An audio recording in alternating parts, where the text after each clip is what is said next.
ఈ ప్రభుత్వం ఎందుకంటే ఒక కాపీ కొట్టినాడు కొట్టి ఇది చేయలేదు అది చేయలేదు మా అన్ని మొత్తం బోకరీగా కథ చేసి వికలాంగులకు 6,000 ఇస్తా, వృద్ధులకు 4,000 ఇస్తా, ప్రతి దానికి బోనస్ పెడతా, ప్రతి పంటకు బోనస్ ఇస్తానంటే ఉసుక్కుని నమ్మి ఓట్లు వేసడం జరిగింది.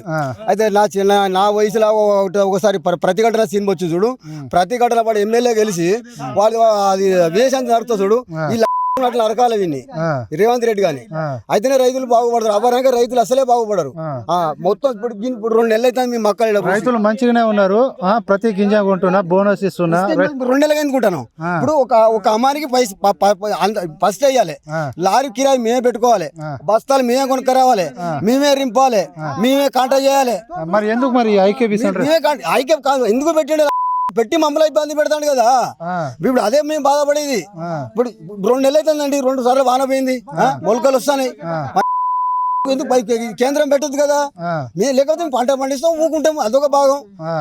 వీడు బోనస్ మాది 3200 3300 అమ్మినే ఓట్లు గతంలో.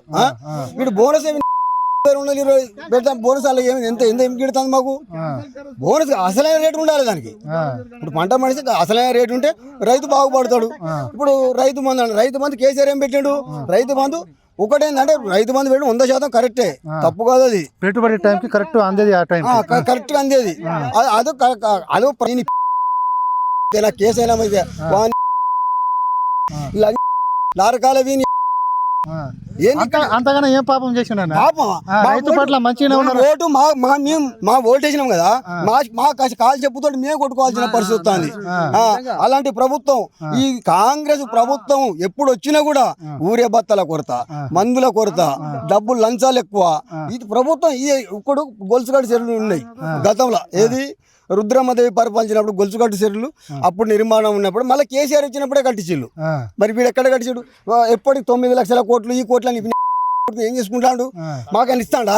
తెలంగాణ రేజింగ్ మంచి డెవలప్మెంట్ చేస్తున్నా అని చెప్తున్నాడు రేవంత్ రెడ్డి. వాడు ఇప్పుడు రోజు దేవుడని మేము మొక్కుతాము, వాడు సత్యమని తిట్టుడు పుల్లు తిడతామా అని గిన్నెల్ల ఆయన ముఖ్యమంత్రి అట్లా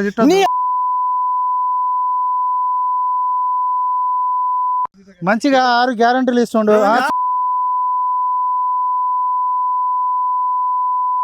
వాడు దొంగ, వాడు సూటికేయలే దొంగ, సూటికేసలే మోసిన.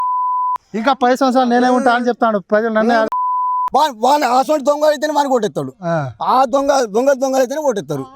మంచి అయితే ఓటు వేరు వానికి ఎవడు కూడా ఏంటండి, నాకు తెలిసిన వాడిని ఓటేసినాడు అసలు దొంగ అయినా ఎత్తాడు వానికి ఓటు. ఇప్పుడు మీ ఎమ్మెల్యే ఎవరా? మీ ఎమ్మెల్యే మురళీ నాయక్, ఆయన పనితీరు ఎట్లా ఉంటది? వానికంటే వీడు పెద్ద, వీడు వచ్చులేదు వీడు వచ్చులేదు ఎవరిని పెట్టిండు. కేసీఆర్ ప్రభుత్వంలో ఇప్పుడు హాస్పిటల్ కట్టించిల్లు, కలెక్టర్ ఆఫీసులు కట్టించిల్లు, పెద్ద అన్ని కట్టించిల్లు. అప్పట వీడి లంకా బిందెలు కేసీఆర్ పెడితే లంకా బిందెలు తీసుకొని వీడు తింటాడు. అవి లంకా బిందెలని వచ్చిండట వాడు. లంకా బిందెలు ఎవడు పెట్టిండు కావచ్చు, ఎవడైనా పెట్టిండా లంకా బిందెలని? అప్పుడు అనలేదా?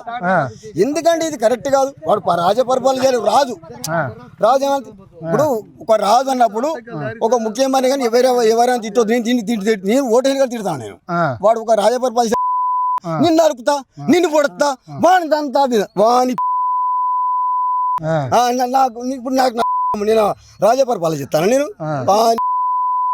2 నెలలు అనండి, 2 నెలలు దాటినాక మేము సపోజ్ వర్షాలు పడితే ఇప్పుడు రోడ్డు కార్తీక్ ఉన్నది, మళ్ళీ నాట్లు వేసే టైం ఇది, నాటేసే టైం.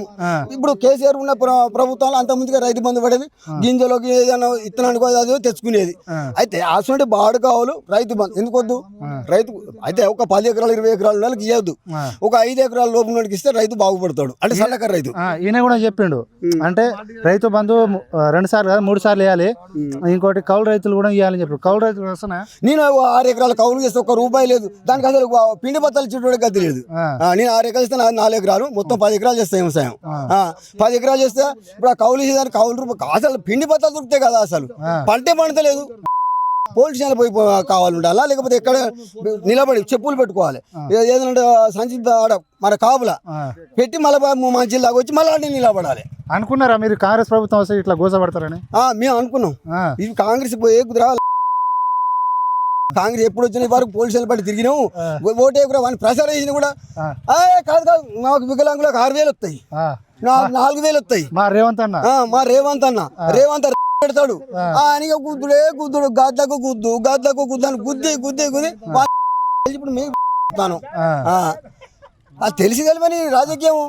నేను కూడా మామూలుగా రాజకీయంగా తిరుగుతానా, కానీ వానంత చెడ్డ నా కొడుకు ఉండొద్దు. వాడు అసలు ముఖ్యమంత్రిగా ఉండే అర్హత లేదు మనకి. కేసీఆర్ ఉన్నప్పుడు కేసీఆర్ హయాంలో రైతుల పట్ల ఏ విధంగా ఉన్నారు? సంతోషంగా ఉన్నారు అప్పుడు? సంతోషంగా అండి. అట్లా పోయే ఆటోని అరే 10 బస్తాలు పిండి బస్తాలు వేసుకుని పైసలు ఇస్తే తీసుకొచ్చి ఇంటికి కడేసేది. బాయికాడ తీసుకొచ్చేది ఊరే బత్తాలు. ఒక్క ఊరే బత్తకు పొద్దున్నాకు ఉండాలి. నా పెళ్ళం నేను నాకు కుటుంబ సభ్యులు ఓసారి ఒక్కటే బస్తా, మరి 10 ఎకరాలు నాకు ఒక్క బస్తా సరిపోతాయి అండి.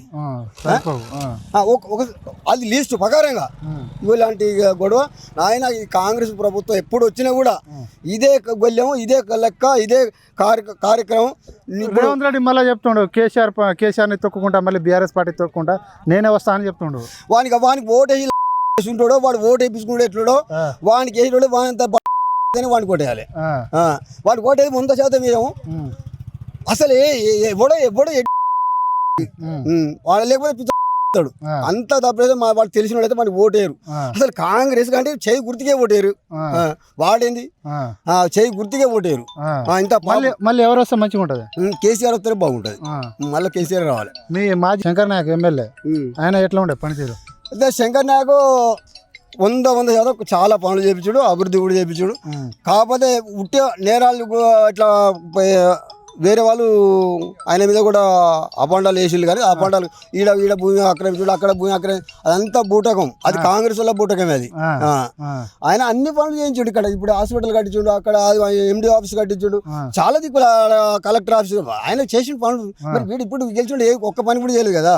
ఒక్క పనికి ఇంత పని చేసినట్టు చూపెట్టాను. కనీసం వస్తాడా మీ ఎమ్మెల్యే? ఇప్పుడు ఉన్న ఎమ్మెల్యే ఎవడు రాడు, వాడు అసలే రాడు. వాడు ఎందుకంటే ఇప్పుడు గాలి ద్వారా వస్తాడే, ఇప్పుడు దుబ్బంద కొట్టుకపోతాడే వేరే కనపడు చూడు, అట్లా లేచినట్టుగా లేచింది అంతే అది. ఎందుకంటే మార్పు కావాలంటేనే జనం ఓట్లేసి మాత్రం, కానీ కాంగ్రెస్ కానీ వేయలేదు. ఇక్కడ మీ ఎంపీ ఎవరు?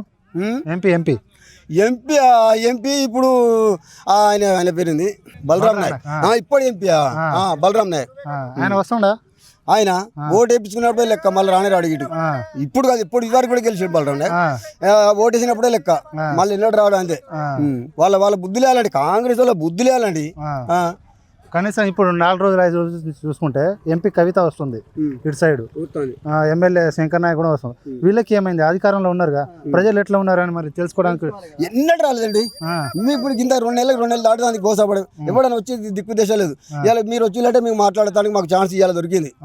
మమ్మల్ని అన్యాయం చేస్తాను ఈ ప్రభుత్వంలో. చాలా ఏ విషయంలో కానీ ప్రతి దాంట్లో మాకు అన్యాయం చేస్తానండి.